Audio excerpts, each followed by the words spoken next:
Honda's 400EX is one of the most celebrated ATVs ever made. Next to the Banshee, it is the only ATV laypeople can generally call out by name. For a quad that isn't the fastest, even within its own lineup, how did this machine secure its place amongst the most iconic ATVs of all time?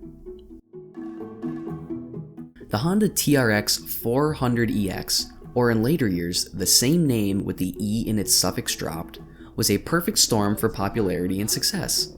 And while we're talking about naming, for the sake of brevity, I'll interchange 400EX and 400X throughout the video, as the differences are nearly non-existent after 2005. After over 6 years of ownership of a 2013 400X, I've compiled my reasons as to why I think this bike has resonated so well with not only me, but the ATV community as a whole for over 20 years with no signs of that love fading. The first hurdle to success in the consumer marketplace is undoubtedly price, and the 400EX has always been a favorable option.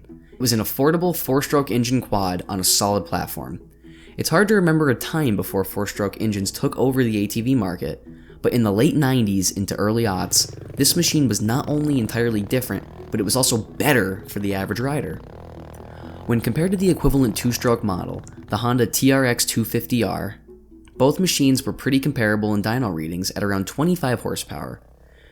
That doesn't exactly sound like a win for the 400EX, and when you compare power and weight, the 400EX was considerably heavier at 20 pounds of additional sprung weight due to its heavier 4-stroke engine, as well as the addition of an electric start. Everything about this comparison looks bleak for the fresh 400EX on the track. However, 4-stroke engines are much easier to trail ride when compared to 2-strokes. With a smooth power band that stays punchy throughout its rev range with considerable torque down low, it's fun to ride in technical terrain instead of nerve-wrackingly worrying about stalling out. And the addition of electric start again makes the whole experience of trail riding that much more enjoyable for just a few extra ounces. If you've never had the pleasure of kickstarting a large displacement 4-stroke engine in cold weather, consider yourself lucky and thankful for the precedent that Honda set with this bike. These machines are consistently compared to 450cc engines from manufacturers such as Honda, Suzuki, and Yamaha. Funnily enough, 400EX has paved the way for these machines that are the standard of ATV racing today. This was the benchmark for the scene as there were no 450s yet in existence. The 400EX was quickly adopted as the future of the sport ATV racing meta.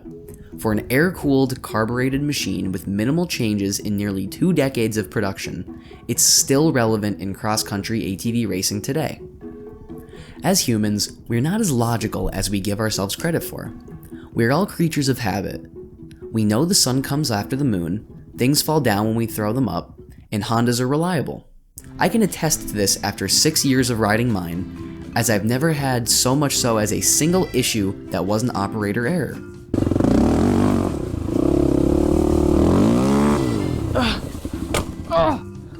The frames are solid and the engines are surprisingly robust even after being bored out to 440cc's. This combined with the OEM parts support and the even larger aftermarket economy for the platform with more upgrade potential than you'll know what to do with, it's hard to find someone unhappy with their ownership experience, as even tinkerers will have a ball with the 400EX's customizability. On the subject of reliability, topics like these lead to comparisons with the 450Rs faster than you can write first in the comments section below. As someone who's been in the automotive powersports scene his entire life, I could see the 400X as a great compromise between performance and reliability. Anyone who has modified cars, trucks, quads, or dirt bikes beyond simple intakes and exhausts knows that they are trading off reliability and ease of maintenance for performance on the track or trails. Most of us want to ride, and don't intend to spend late nights in the garage doing rebuilds. 400EXs don't require nearly the same level of maintenance as 450 race machines and cost significantly less due to longer maintenance intervals, and thus the cost of ownership is significantly lower. So, to backtrack a little bit, I can't let go of the 400 versus 450 debate without mentioning that lovely, marvelous reverse gear. This is easily the least empirical point I am making, as what's important to you may not be important to me or vice versa. Honda's 400EXs made after 2005 have it, while no 450s have been produced with it, barring the enigma known as the KTM 450XC. But with its scarcity on the secondhand market, combined with the KTM tax to maintain and get parts for them, I can't argue it's a good alternative for the masses. I didn't know how great reverse was until I had it, and now I'm fairly confident that I couldn't live without it. It allows me to try lines without the thought of, if this doesn't work, you gotta push this thing, creeping into the back of my head.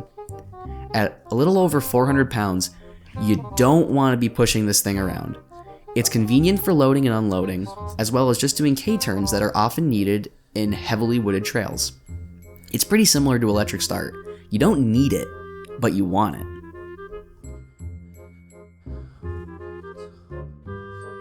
Here's a point I wish I heard earlier in my riding and racing career.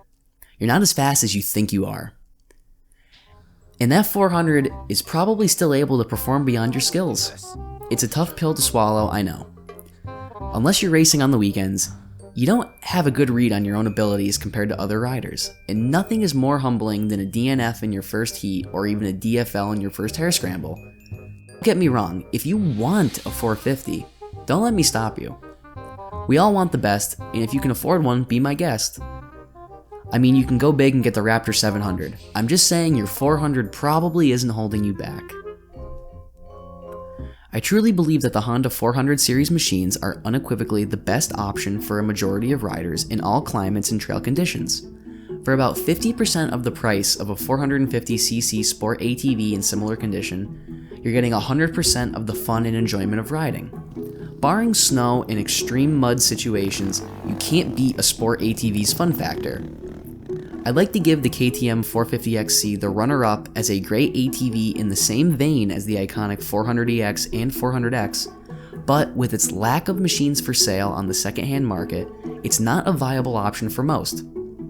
And with that KTM tax for everything from parts to service, I cannot in good faith recommend them for the weekend warrior. For a racer, that'd be a different story, but again, most of us aren't Walker Fowler or even racing. If I were in the market for another sport quad, I'd probably get another Honda 400X, preferably after 2008, as they have refreshed plastics and the reverse gear that was introduced to the 400EX line in 2005. So, of course this is my opinion, and with a hot button topic like this, I'm really looking forward to your opinions down below. If you like the content and want to keep up with me in between new videos, be sure to follow me at JellyForSale, and if you made it this far, please leave a like as it lets me know you're enjoying the content. Also, in between my last video and this one, I purchased a Blue Yeti X microphone to hopefully up the ante of quality I'm able to produce with these voiceovers. Let me know what you think. Thank you for watching, and keep the rubber side down on whatever you're riding this weekend.